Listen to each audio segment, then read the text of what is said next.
Salut à toi, j'espère que tu vas bien, bienvenue sur AZ Manga. Aujourd'hui, une petite vidéo pour te faire la présentation de l'artbook de Dragon Ball qui, ma foi, devait sortir justement cette année, en fin d'année, et qui a été avancé justement à l'année prochaine. Et que, sans le savoir, justement, cette année, j'ai réussi à trouver quand je suis allé à New York. Et bon, c'est le fameux artbook, donc Dragon Ball A Visual History. Je pense que c'est le dernier artbook d'Akira Toriyama qui va être édité. Peut-être il y en aura d'autres. Comme je l'ai, je vais te faire une petite présentation. Et si tu es fan de Dragon Ball, il faut que tu regardes ça. Il faut que tu regardes ça. Parce que c'est vraiment sympa. Même s'il y a des choses que tu connais déjà, des illustrations vues et revues, il y a des petites nouveautés. Et puis le fait de posséder quand même un condensé de l'œuvre, c'est quand même quelque chose, que tout fan de Dragon Ball devrait avoir. D'ailleurs, c'est la seule chose que j'ai ramené de là-bas, à savoir celui-là. Alors c'est l'édition qui est en anglais. Mais c'est pas grave, moi ça me dérange pas. Si la vidéo est un petit peu longue, tu peux scroller, tu peux naviguer à travers la timeline ou tu peux simplement zapper. Il y a des choses dont je suis fan et d'autres dont je suis beaucoup moins. Tout ça c'est très subjectif. Allez, j'arrête de parler sans plus tarder, je te montre l'artbook. Donc on va commencer par la couverture. La petite couverture qui est très stylée, très sympa. Déjà c'est la première chose moi qui m'a frappé quand tu vois ce rouge comme ça. Donc c'est super stylé. Hein. Voilà, tu vois déjà qu'en fait l'artbook il est dans une pochette cartonnée et vraiment plutôt sympa, rouge orangeâtre en fait, un peu rouge orange comme pour faire allusion un peu au Dragon Ball. On a cet effet un peu brillant qui est hyper sympa. Donc je sais pas si tu vois la caméra. Et en fait ce qui est sympa c'est que tu vois en filigrane ici en transparence. Donc petit à petit, tu as les intégrations des différentes illustrations d'Akira Toriyama au sein de cette illustration de Son Goku en train de faire son Kamea qui est à mon sens la plus mythique. Donc voilà, on va commencer un petit peu l'ouverture. Alors c'est un livre qui se présente de cette manière. Donc voilà, hop, on va faire j'ai pas l'habitude de faire des unboxings moi les gars. Voilà, donc ça permet, ça révèle justement une belle couverture qui est très sympa. Ça fait référence à la première rencontre entre Son Goku et Bulma. Vraiment très très joli avec les incrustations justement de différentes illustrations au sein des lettres Dragon Ball A Visual History by Akira Toriyama. Donc c'est vraiment un petit bijou, hein. Voilà, tout simplement avec le côté ici en noir et derrière vraiment c'est une couverture, hein, vraiment c'est une couverture glacée en noir avec une illustration. C'est super sympa. Allez, je te fais voir ça de plus près. Voilà, tout simplement, tu vois comme c'est joli. C'est super, vraiment c'est joli et puis c'est agréable à prendre en main. Donc voilà, on va le feuilleter tout simplement, on va aller assez vite parce qu'il est assez grand. Et on commence par les premières pages. La première page déjà, c'était fait en noir, vraiment négatif, c'est vraiment trop stylé. Moi personnellement j'adore, il est vraiment chouette. Hein. Si on retire la couverture, voilà à quoi ça ressemble. On a quand même, on a des esquisses... en fait, le livre est carrément, il est jaune ici dans cette version, dans cette édition, avec vraiment des croquis d'époque. En fait, ça, je sais pas trop ce que c'est. Son Goku, ça. Donc voilà, Maître Kaio. Vraiment, c'est un effet graphique qui est super. Vraiment, moi, j'adore.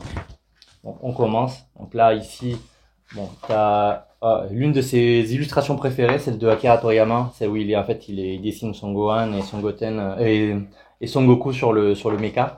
Il était fan de mecha en fait. Hein. Ça, il adorait.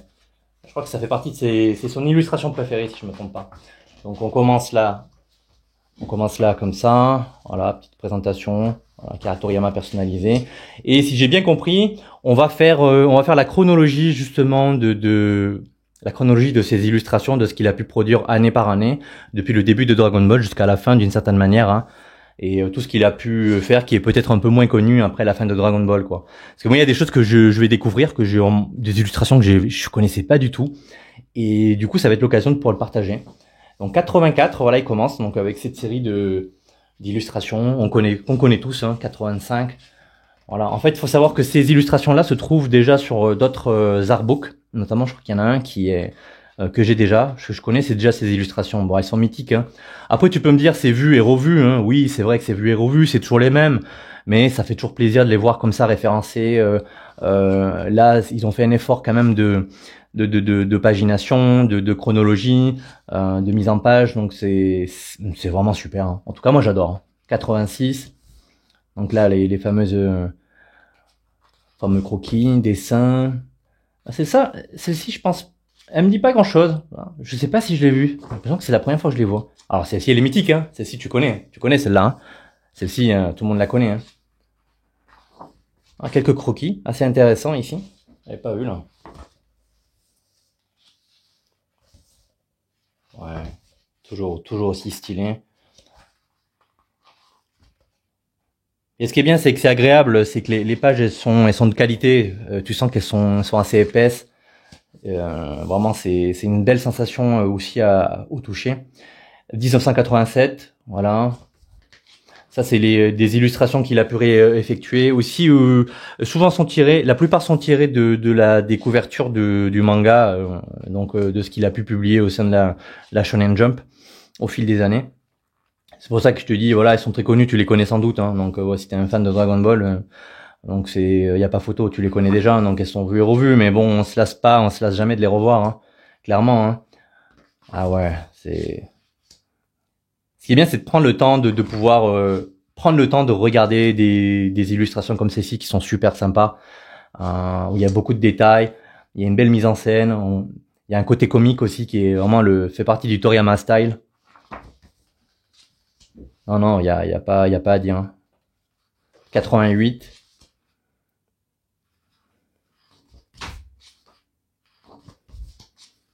89, voilà, c'est l'arrivée là, c'est l'arc Saiyan.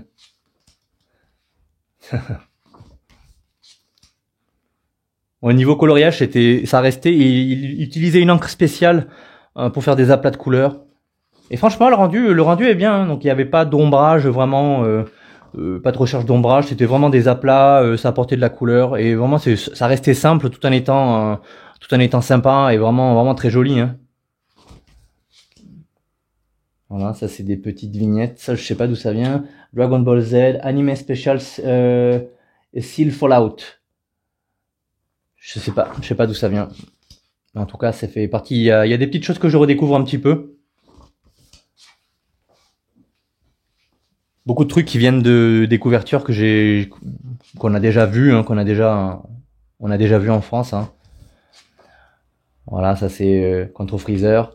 Ça c'est vraiment, elle est magnifique cette illustration. Alors celle-ci, bon, celle-ci elle est top. Je l'avais même dessinée, hein. Là, on voit les variantes. Je pense il a dû faire donc later used for an original telephone card. Donc Akira Toriyama, The World Cover. Donc ça, c'était la couverture officielle donc d'un de ces mangas et ça a été utilisé à l'occasion de notre événement.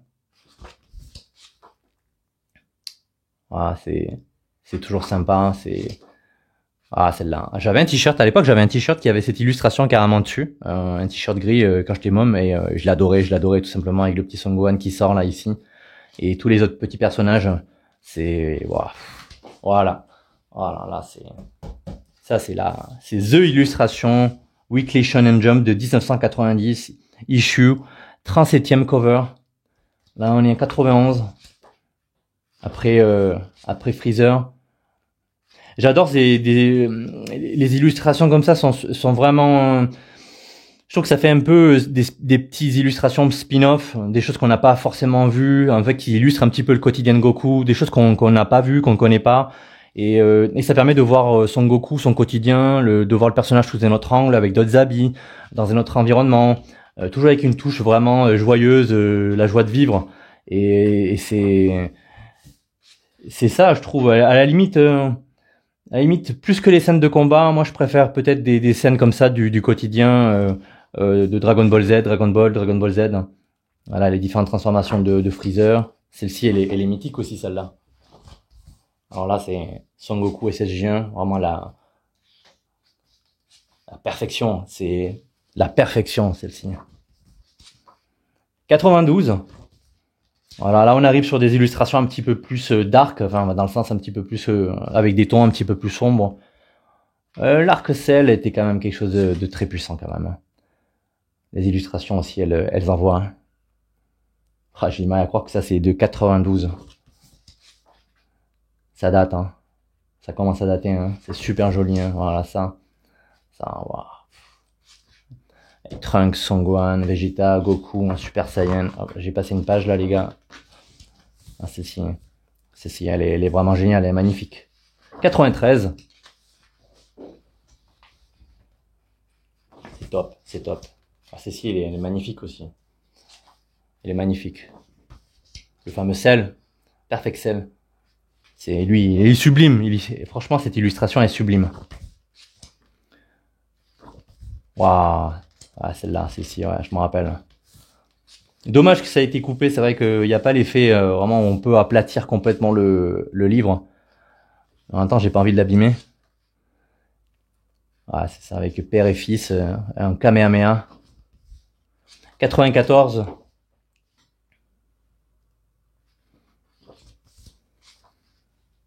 Très connu, très connu. Eh oui, ils sont toutes connues ces illustrations.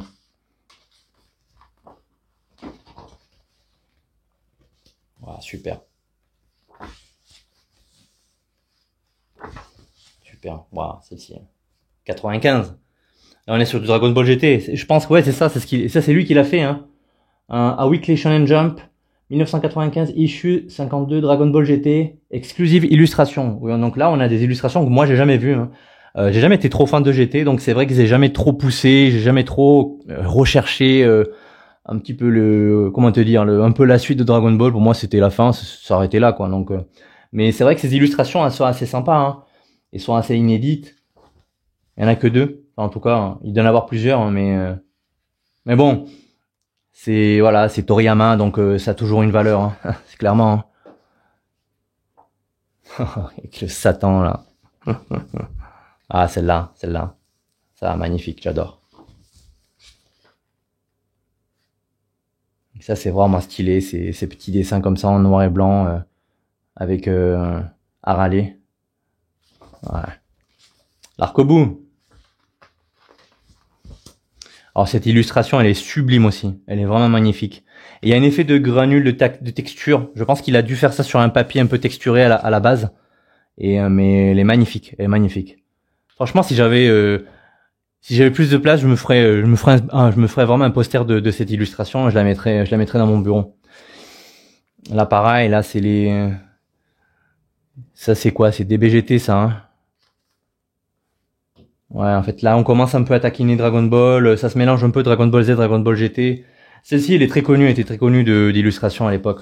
Waouh, alors celle-là, waouh, c'était une de mes préférées. Une de mes préférées, avec vraiment toute la Gohan, Gotenks, Goku, SSJ3. Et celle-là, elle est magnifique aussi, hein. Ah, ouais, tout est magnifique, les gars. Tout est magnifique, vraiment, hein. Waouh. Ah ouais, des BGT. Tu vois, celle-ci, je la connaissais pas. Ça fait plaisir de redécouvrir un peu des illustrations que t'as jamais vues, qui ont été dessinées par Akira Toriyama. Un peu des illustrations un peu exclusives. C'est bien parce qu'ils ont pensé à mettre un peu des pépites, des petits trucs, à pas faire une simple réédition du livre, ou des différents artbooks qui avaient déjà été publiés dans le passé. Alors ça, je connais un peu moins 2001, Nekomajin, je suis moins fan, je connais un peu moins, mais on reconnaît clairement la patte Toriyama, hein, ça c'est clair, hein. Nekomajin Z.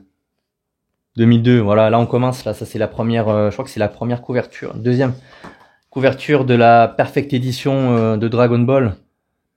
Dragon Ball Z, eh oui. Là, il commençait à taquiner un petit peu il dessinait tout sur ordinateur.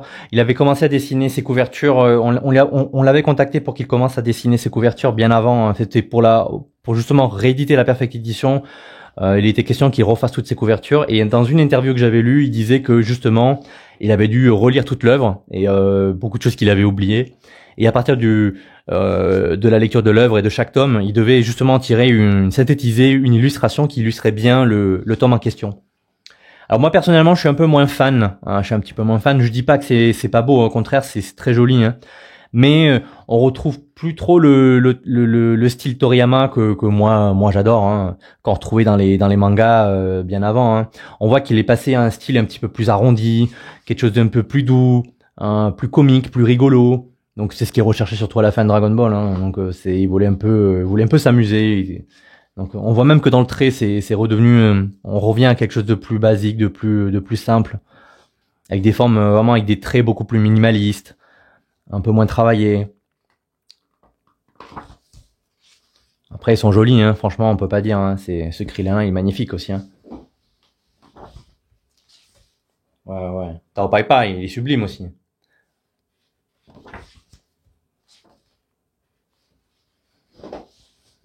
c'était fait, ce côté un petit peu noir et blanc, ici un peu vieilli, c'est, ouais, non, non, c'est vraiment sympa.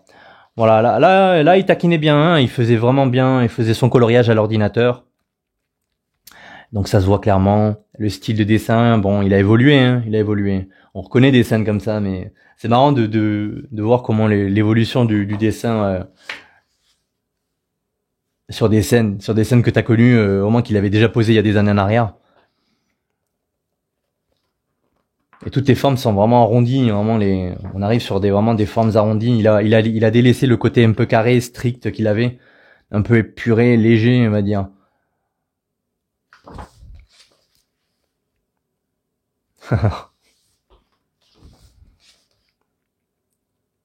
Ah, celle-ci, ça c'est sûr que non, elle est très belle, hein.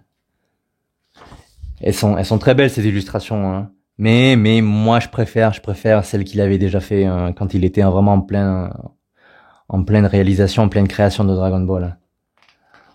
Mais oui, oui, c'est l'héritage. Voilà, celle-ci elle est magnifique. Elle fait partie de c'est la couverture, je crois, d'un de petits livres. Je crois que c'est un livre qui parle de l'univers Dragon Ball aussi. Donc c'est l'une des couvertures qui fait le devant et le derrière du livre. Elle est vraiment elle est vraiment super celle-là pour le coup. Vraiment j'adore, hein. Voilà, donc ça c'est super aussi. Vraiment très sympa, hein. Et ça c'est la dernière, je crois que c'est la dernière l'illustration qui marque la dernière couverture de la Perfect Edition.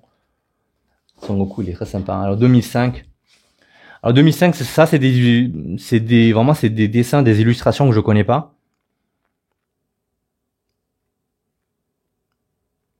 Ouais, il a fait des illustrations pour des produits dérivés. Ouais, on voit quand même une évolution du style, hein. C'est plus du tout la même chose, hein.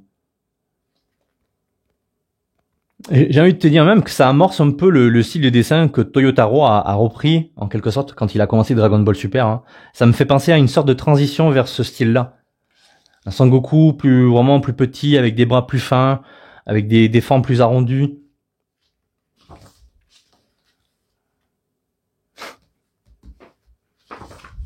Ah, chouette, vraiment c'est stylé ce Goku. Stylé.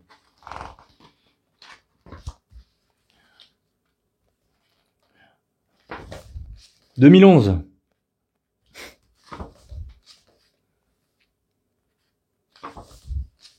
2012. Tu vois, voilà, on arrive sur quelque chose d'un peu plus long, un peu plus allongé, un peu plus fin, arrondi. 2013.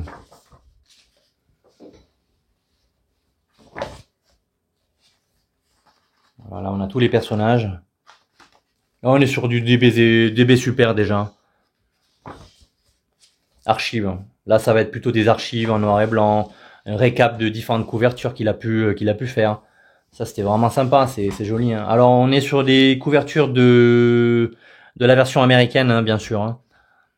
Ça, moi, je l'ai pas vu en France, cette édition. Elle me parle pas trop, en fait. Updated Edition. Donc, par contre, je l'ai vu aux États-Unis. Bon, en fait, ça ne fait que reprendre ce qui a été déjà fait au Japon et un peu, et imprimé un peu partout, hein.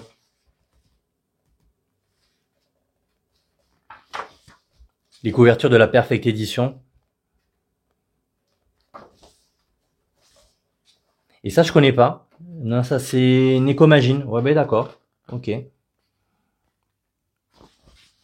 Voilà, après, on arrive sur des interviews. Faut prendre le temps de lire, hein. Voilà, après, si, je pense que dans la version française, ça sera sympa, ça sera bien traduit. Voilà, après, c'est du classique. Après, c'est un peu le récap année par année des différentes couvertures avec quelques explications, des descriptifs.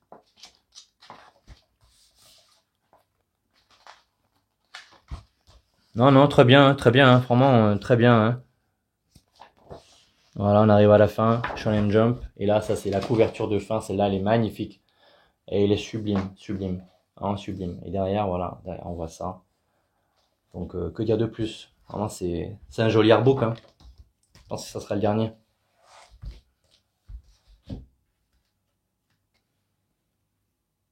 J'espère que tu as aimé la découverte de l'artbook un petit peu en avance. Peut-être que tu l'avais déjà vu, peut-être que tu ne l'as pas vu, justement, et que c'est une petite avant-goût avant de l'acheter si tu es vraiment un vrai fan de Dragon Ball et que tu as envie d'avoir cet ouvrage. Écoute, n'hésite pas à me laisser en commentaire ce que tu en penses, tes impressions, est-ce que tu as des choses intéressantes, ce que tu as aimé ou à liker tout simplement. Voilà, sur ce, écoute, merci d'avoir regardé la vidéo et je te dis à très bientôt.